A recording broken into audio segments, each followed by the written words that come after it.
एक बार शब्द जहां पर हिंदी जगत में आ जाए, जान लेना कोई विशेष घटना घटी।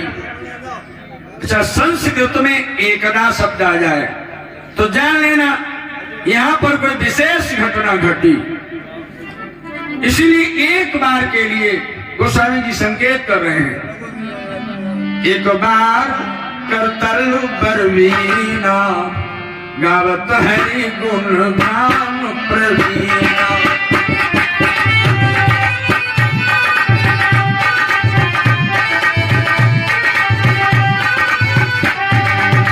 एक बार करतल बरवीना गावत हरि गान प्रवीणा।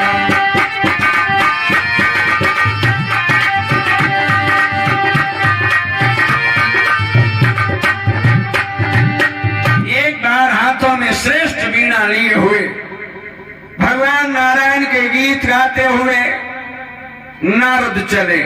कहाँ गए? क्षीर सिंधु गवने मुनिनाथा, जहां बस श्री निवास श्रुति माता।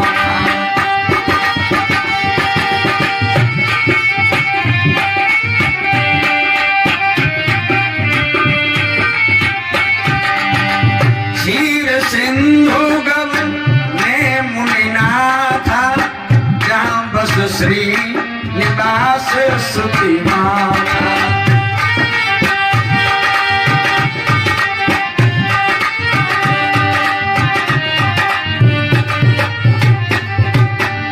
क्षीर सागर को गए, जहां भगवान नारायण लक्ष्मी जी के साथ निवास कर रहे हैं।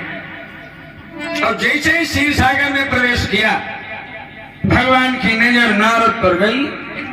भगवान उठे और दौड़कर भगवान नारद की ओर जाकर नारद को हृदय से लगा लेते हैं और भगवान मुस्कुराए। अच्छा, भगवान जब एकदम से सैया से उठे, भैया जी की ओर से 50 मुद्राएं प्राप्त हुई, व्यासपीठ की ओर से मंगल कामनाएं। तब लक्ष्मी जी पैर दाब रही हैं। लक्ष्मी जी ने पूछा प्रभु, तो लक्ष्मी जी ने पूछा प्रभु क्या बात है? भगवान ने कहा तुम्हें दिखाई नहीं दे रहा, नारद जी आ रहे हैं।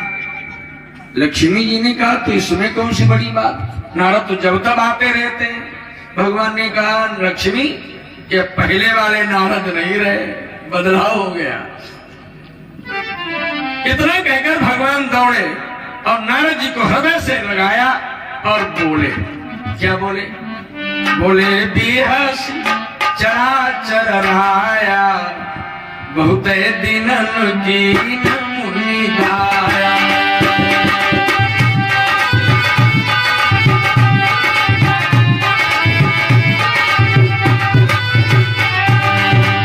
बोले बिहस चराचर राया, बहुत दिनन की मुनि दाया।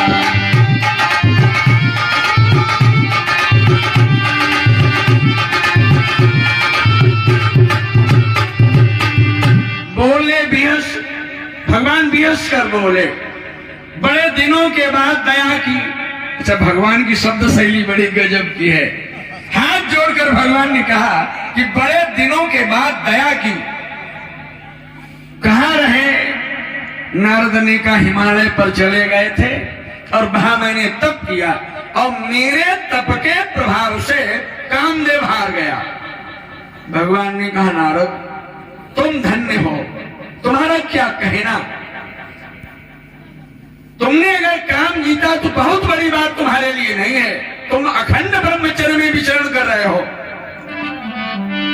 ब्रह्मचर्य व्रत रत्नमति धीरा, तुम ही की करई मनोभक्ति।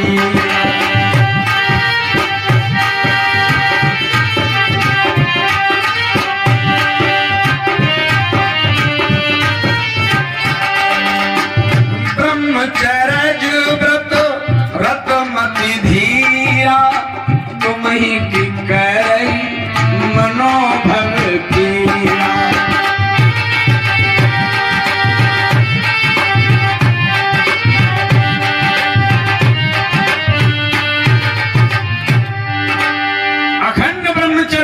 विचरण कर रहे हो, भगवान ने कहा तुम्हारे तो दर्शन मात्र से ही काम आदि का विनाश हो जाता है।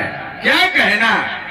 नारद ने सोचा बड़ी हमारी तारीफ भगवान कर रहे हैं। अच्छा, भगवान ने कहा ही नहीं, भगवान ने नारद को पकड़ा और ले जाकर शेष शैया पर बिठा दिया, जिस पर भगवान के अलावा लक्ष्मी जी को छोड़कर इन दो लोगों के अतिरिक्त शासन पर कभी कोई नहीं बैठा, लेकिन नारद जी को शेष शैया पर ले जाकर बिठा दिया। भगवान ने बड़ा